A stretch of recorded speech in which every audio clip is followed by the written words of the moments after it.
É interessante a gente assistir e se escutar, né? Feito meio de um eco de leias. Vamos passar para os textos? Uma dor não começa, cai, atravessa. O esôfago se anuncia. Sabe ler os sinais? Badaladas, encontra plongée. Sombras, espaços sufocantes e imensos, ondas que arrebentam. Choro de um cão. Angústia nos movimentos frios e certeiros. Muros de um castelo de olhares incertos. É visto por algo que assombra. Onde há poder, a doença, disse alguém, comprimido em uma imagem dentro de outra, sob o efeito delirante. Texturas virtuais começam ou terminam, nos passos controlados de alguém em pânico. Eu escrevi um diálogo assim, aleatório, mas inspirado pela atmosfera dos inícios. Eu, sei lá, eu senti uma atmosfera, eu acho que a névoa me impacta bastante associada com o mistério, né? Eu escrevi um diálogo assim, começa assim: Quem vem lá? Ei, do que você está falando? Não sei. Eu tive a sensação de ver alguém. Entendo. A névoa confunde. Ela traz mistério. Mistério? O que se espera quando chega o mistério? Eu escrevi um poeminha chama O Eu Abismo. Nas bordas desse abismo, onde cismo em me debruçar, construo fossas fortes portas que me impedem de olhar. Construo formas com o nada e me armo todo em perigo.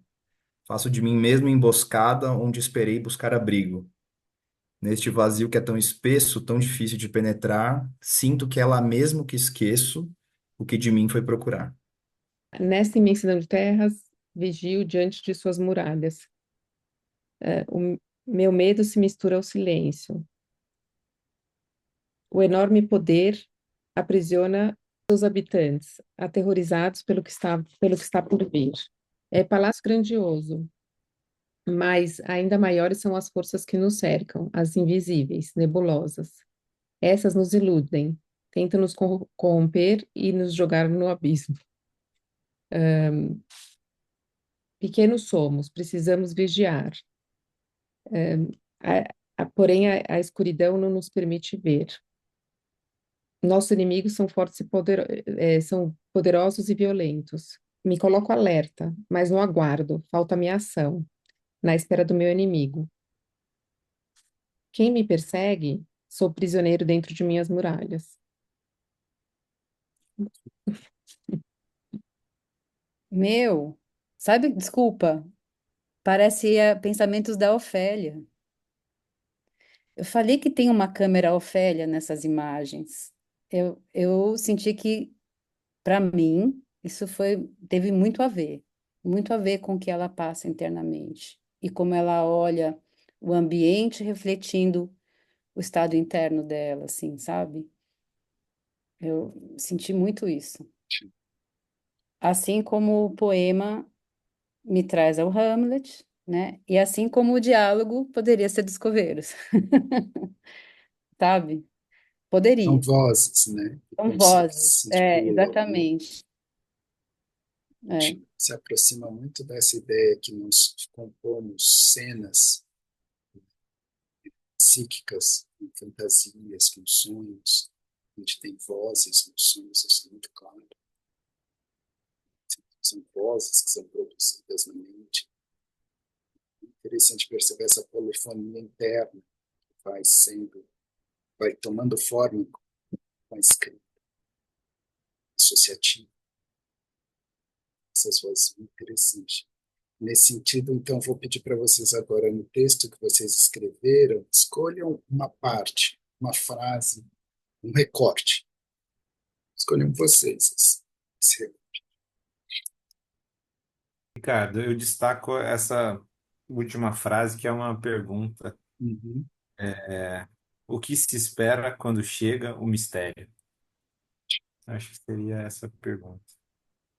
Não sei nem quem faz para quem, só sei que ela surgiu.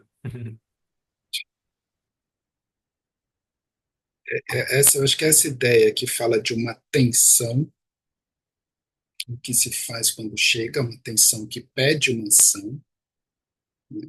E o tipo de tensão, que é algo que vem para essa ideia de um mistério. Acho que essa é uma das ideias que é interessante da gente manter em mente. Eu acho que a noção de mistério, ela casa com o não saber, com algo que na situação clínica é parte do vértice da observação, não saber, não saturar, ter aberto, como a gente estava falando agora há pouco, possibilidade de um terceiro, um acidente. Então, eu acho que em torno dessa conjugação de tensão, ação e uma experiência emocional que passa por esse não saber, um suspense, um mistério, eu acho que isso talvez seja um dos matizes dessa abertura, que passa pela peça como um todo, uma tensão que vai caminhar até o final, buscando uma ação e uma situação de um não saber, que não é só não saber sobre o real assassino, mas um não saber sobre o sentido da existência também. Interessante. Ô, Ricardo, e ela eu acho que foi sem querer, obviamente, mas conversa bastante com a ideia da polifonia aí, né? Que eu acho que também é uma coisa que atravessa a peça, principalmente em relação ao próprio Hamlet, né? Quem fala, para quem fala, né? Há diálogo, que tipo de diálogo é esse? É interno? Não? Tem um outro? Quem é, né? Então, da onde vêm essas vozes, né? Que vozes são essas, né? Acho que mais ou menos isso. Boa pergunta também. Boa pergunta também que a gente não tem em mente, né, na escuta clínica. De onde vêm essas vozes? Que vozes são essas? Como é que que ela chega em nós? Notas elas tocam, se escutam nessa experiência emocional no lugar do analista. Mas eu acho que o mistério combina com a interrogação muito mais do que com a afirmação, né? Então, eu acho que a pergunta, ela contribui para essa névoa do mistério, né? Boa imagem também essa de névoa, quando a gente está escutando um dispositivo psicanalítico. É, ouvindo a conversa sobre o texto do Lucas, eu me lembrei de uma percepção que eu tive sobre a peça da última vez que eu li, que é nas muitas vezes que o Hamlet aparece, na maioria das vezes, inclusive, que o Hamlet aparece, até ali pelo ato 4, as cenas são armadas pelo rei ou por alguém para tentar extrair alguma coisa do Hamlet. De alguma forma, os encontros que ele tem são teatrais, mas ele saca isso. E aí me veio essa pergunta do Lucas, né? Quem vem lá, né? Porque é a Ofélia mesmo que tá vindo? É a rainha que tá vindo? São os amigos mesmo? A única pessoa que ele tem certeza que é quem diz ser é o Horácio, que é o amigo que aparece no começo e no final. De resto, ele não sabe quem vem lá, sabe? É muito legal. Pensei, escutando isso, que o Horácio, como uma porção autobiográfica ou autoficcional, ele tem um destino de narrar algo sobre a experiência.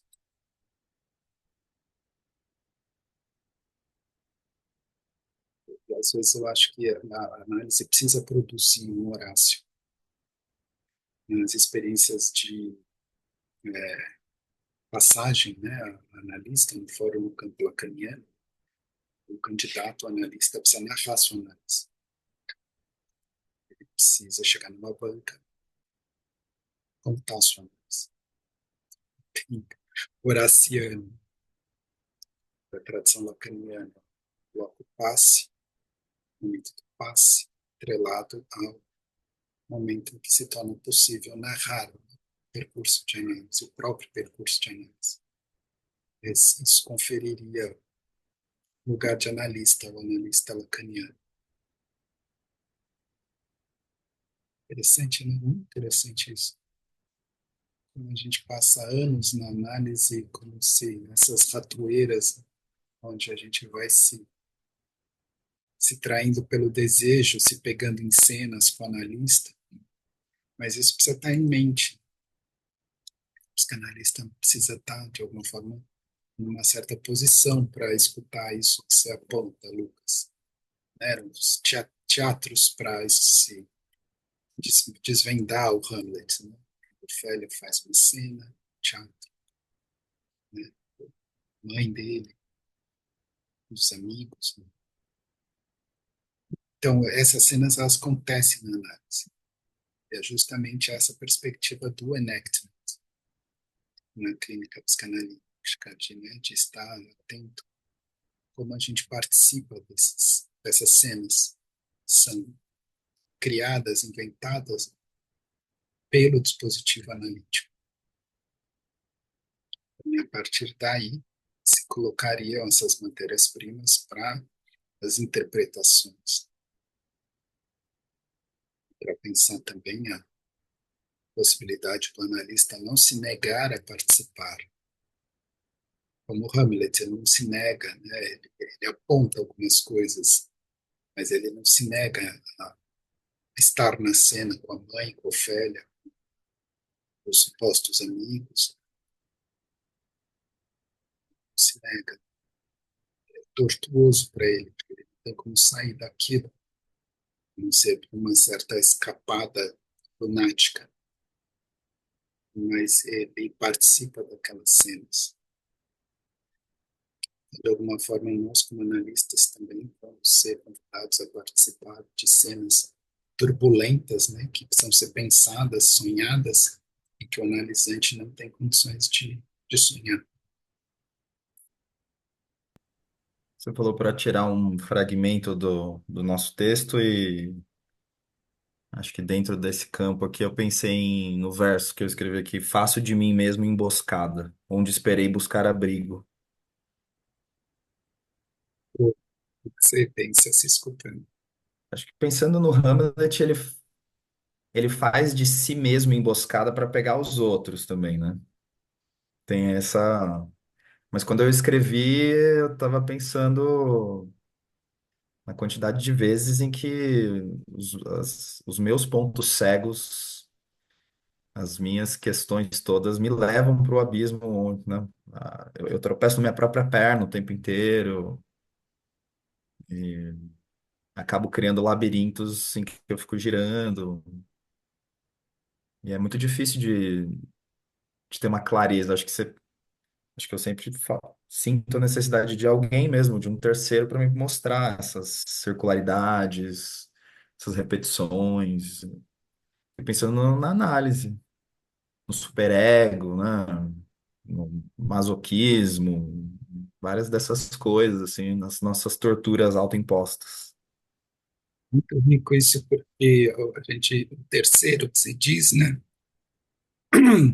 em parte é um lugar, é um palco, porque é numa cena que se produz pela transferência.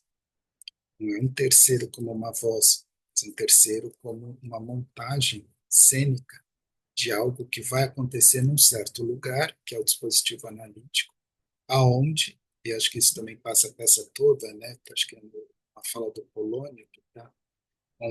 Vê como uma isca de mentira pesca um peixe de verdade. De verdade, peixe de verdade. É um artifício, assim como um dispositivo psicanalítico é um artifício. Depende da formação do analista, assim como o palco depende da formação do ator, do diretor, mas que é um artifício em busca da verdade.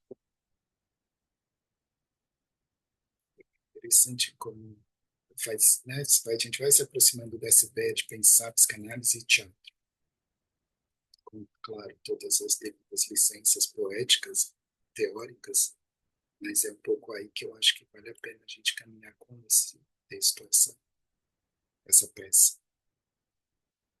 Eu selecionaria no meu texto: sou prisioneiro dentro de minhas muralhas. O que que você pensa, Fernando? Que a gente, assim, a nível pessoal, que a gente coloca tantas muralhas para se proteger e achando que isso é uma proteção, né? E que aqui sim eu vou me sentir, ficar seguro e às vezes são muralhas que a gente até tem consciência, mas e que a gente se aprisiona, né? E acaba se engessando e isso cria angústia, eu fico preso ali dentro daquele mundo que eu mesmo criei e, e delimitei, né? Para mim. Então, é. E no caso ali o que eu percebi também assistindo essas cenas é muito essa diferença entre eu estou vigiando ou estou sendo vigiado. Eu sou o que detém o poder e a força, ou algo maior vem aqui me atacar, né? Quanto maior o poder e mais exposição, mais em perigo parece assim, a sensação que dá, né? Não é a peça inteira, mas essas cenas, né? Parece que tem esse contraste aí, né? Que tem também tá com a luz e com o escuro, com você. Não sei. Então, pensei nisso também, né? Essa muralha que tenta proteger, na verdade, ela é uma prisão. Sim, sim. Essa relação entre a proteção e prisão. Até que ponto Uhum, protege, até que ponto aprisiona. uhum, Acho que a gente pensa em mecanismos de defesa do eu, parte necessários, em parte que não sejam tão rígidos. E acho que a gente pensa em falso self-doing, uma formação defensiva para proteger o verdadeiro, as potencialidades de integração que podem produzir um self verdadeiro, um outro tipo de ambiente, né? For tão passivo ao abandono do outro. Então, acho que é bastante rica essa pontuação, porque está colocada no início da cena.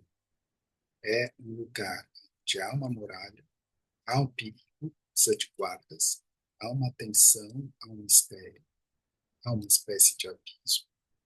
Há alguns elementos que vão circulando nisso, que a gente vai sentindo, né, por meio dessas aberturas, que também evocam aberturas em nós, no campo associativo, e que vai se colocando alguma coisa diante de uma situação clínica onde há o sofrimento, há a muralha defensiva, há potencialidades a serem integradas, umas mais distantes, sentidas, outras menos, e há, de alguma forma, uma certa expectativa, uma certa, ela precisa existir. Pode, o encontro analítico não pode ser sobre responder perguntas ou falar de amenidades. É preciso que a gente mantenha uma certa tensão em relação àquilo que é, né, a demanda, ou aquilo que leva alguém a buscar uma análise. Então, essa tensão ela precisa ser mantida. Isso depende de como a gente dirige, coordena, se coloca no lugar do analista em relação a alguém que vem, em parte, falar do seu sofrimento, em parte, pedir ajuda, em parte, buscar algum tipo de produção da ordem verdadeira.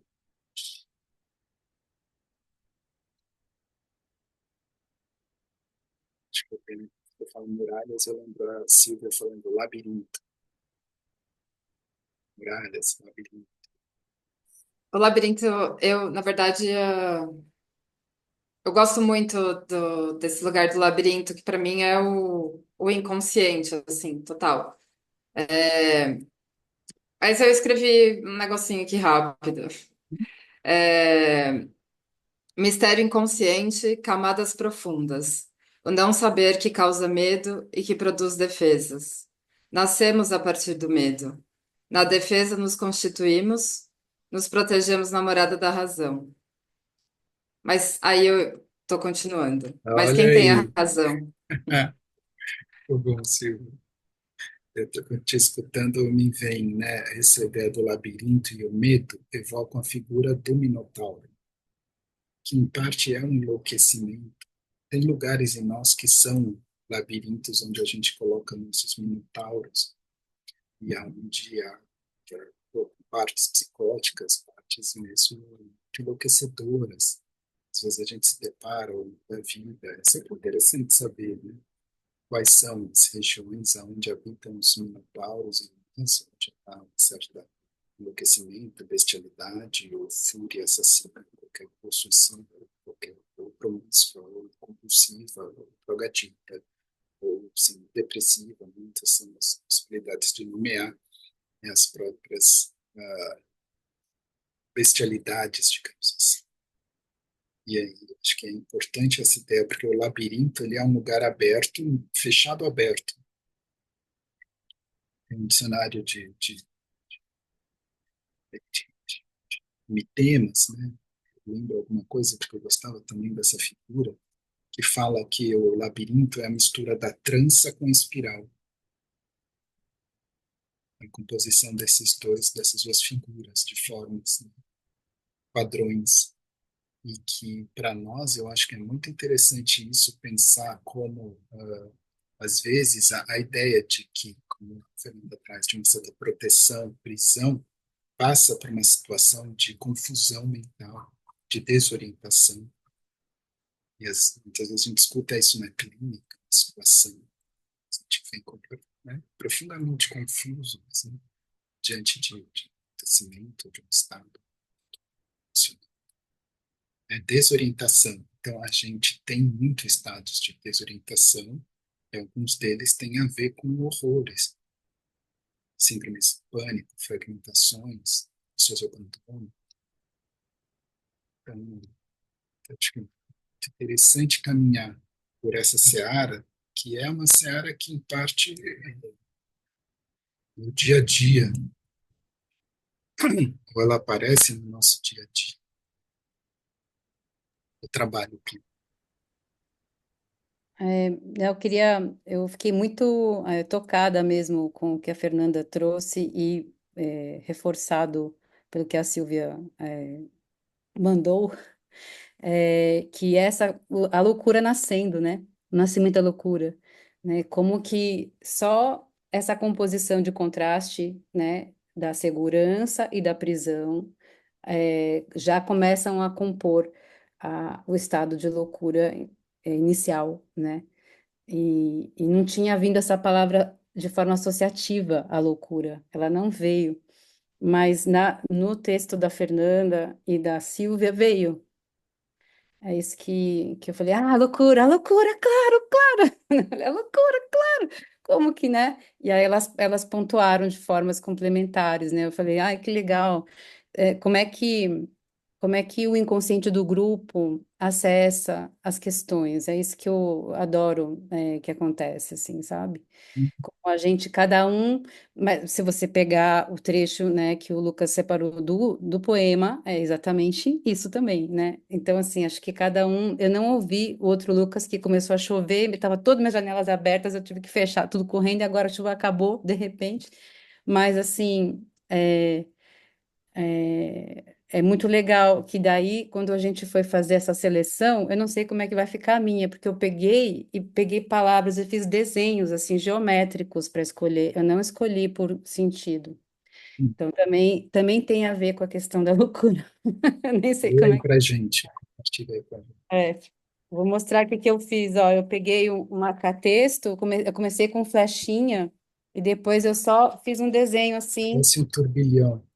que é a espiral e a trança, né? Eu falei, olha que coisa interessante. Aí fica assim, ó, dor cai, atravessa, anuncia, ler, sombra sufocante, arrebenta, cão, angústia, muros incertos, poder comprimido, delirante, alguém controlado, pânico.